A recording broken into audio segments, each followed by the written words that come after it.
History was made this week again. Americans re-elected an African-American as president of the United States. We've become kind of used to having a black family in the White House. Okay, yeah, right. Nobody's gotten used to that. But trust me, it is a big, big deal. And just like 2008, African-Americans were a big part of making it happen. President Barack Obama won a convincing victory in the Electoral College, getting 332 Electoral College votes to 206 for Mitt Romney. He won the popular vote 50.5% to 48% for Mitt Romney. He had over 3 million more votes than Romney, and he won 9 out of the 10 battleground states, losing only North Carolina. We're going to spend most of the program digging into the why and the how and what's next.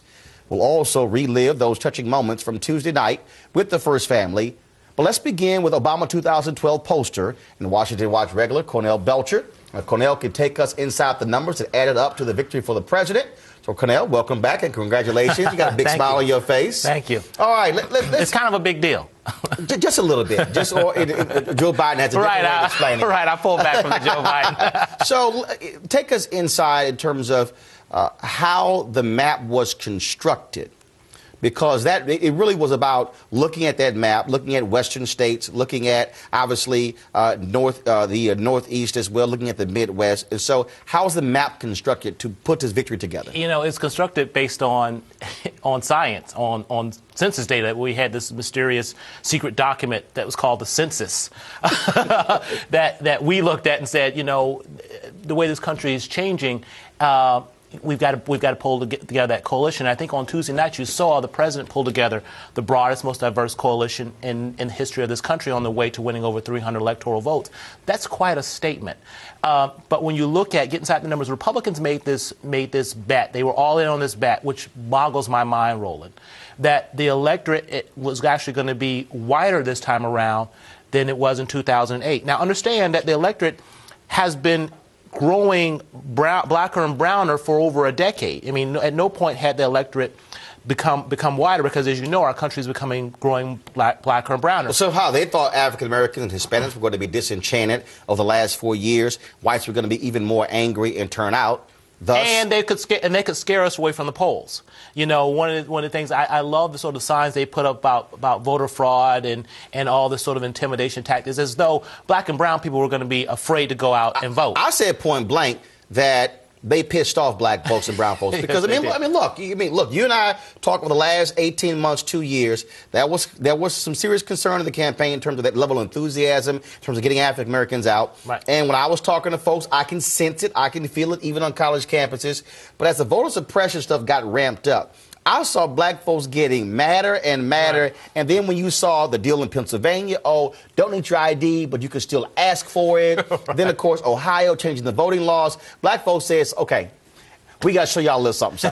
That's absolutely right. Sort of the intimidation tactics backfire, but also give the campaign some credit because, you know, going in a year out, you know, we were having meetings and talking about sort of we knew we had to bring that coalition back, that coalition of younger voters, African Americans, Hispanics, segments of the white electorate, particularly white women and particularly sort of college white women and unmarried women. And if we could hold that 08 coalition sort of fairly steady, we would see a victory. But it goes back down to really what the Republicans doubled down on, and this bet that the white electorate would have a larger share and that they could shrink the black electorate. The minority electorate was actually 2 points higher this time around than it was even in 08, Roland.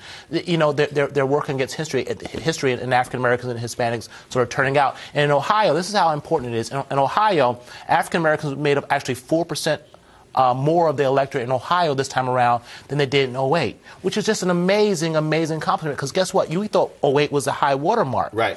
But we actually made up a larger hunk of the electorate this time around in Ohio than we even did then. So, and the Hispanic electorate, and one of the interesting things is, you know, I was debating people about this, and they say, you know, Cubans were sort of out of reach for Democrats. But look how the Cuban vote broke in Florida, although they're still counting in Florida. Look how the Cuban vote broke in Florida. Look, second generation and younger Cubans aren't the same as first generation Cubans. They're not.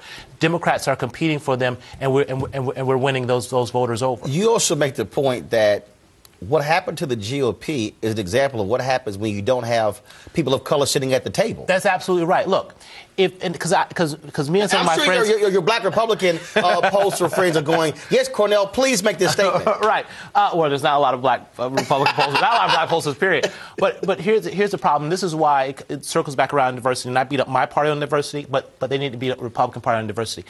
If, in fact, they had black and brown people around the table in the Republican Party, seriously around the table, who had a say in what was happening, there's no way the Republican pollsters and the Republican strategists could say that African Americans and Hispanics were going to make up a smaller segment of the electorate this time around than they had before, and that we could put in these intimidation tactics and push down the African American and Hispanic electorate. Because any black person or brown person who knows their communities would say, oh, hell no, that's not going to work. It's going to have the opposite effect. This is why diversity is important. They need to have diverse people around those tables that are part of the decision-making process, because when you do, mistakes like this don't happen. The other point I want to make here, Roland, is sort of a bigger point, is that I think I don't know if I'm dancing on the grave of the Southern strategy, but I'm getting awfully close to it, because I think this time around, if the Southern strategy is not dead, it's on its deathbed.